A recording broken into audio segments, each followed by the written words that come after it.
मला तुम्हाला एक गोष्ट सांगायची आहे की तुम्ही सर्वजण जे या ठिकाणी बसलेले आहात, तुम्ही या मंदिरामध्ये या भवनामध्ये आहात, तर आता मी तुम्हाला म्हणन की आता या भवनापासून पण तुम्ही आता देवाच्या जवळ या.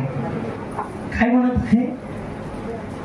हॅलो, मी काय म्हणत आहे? तुम्ही या भवनामध्ये बसलेले आहात, देवाच्या पाठीमागे चालत आहात, तर आता मी तुम्हाला म्हणन की देवाच्या जवळ या.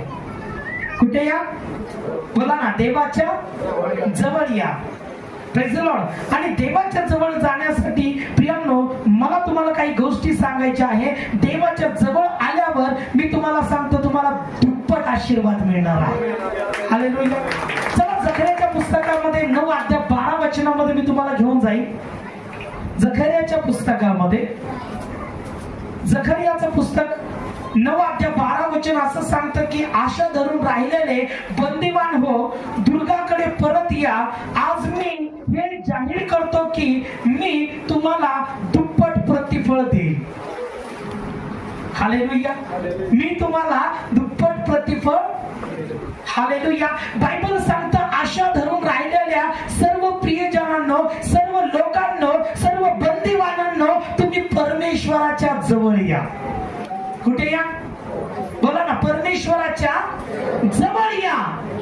आणि बायबल सांगतं, दुर्गाकडे परत या. आज मी जाहीर करतो की मी तुम्हाला दुप्पट प्रतिफळ देईल किंवा दुप्पट आशीर्वाद देईल. हालेलुया. देवाच्या जवळ या म्हणजे कुठे नेमकं काय करावं लागेल की आम्हाला देवाच्या जवळ येण्यासाठी? Praise the Lord. देवाच्या जवळ येण्यासाठी जसं की जकरियाचं पुस्तक आम्ही वाचूया ना, 9:12. आशा धरून राहिलेले, आशा धरून राहिलेले किती लोकांची देवाकडे आशा लागलेली आहे.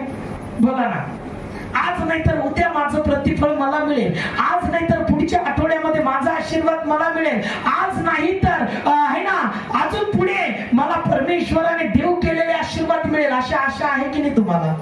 आहे.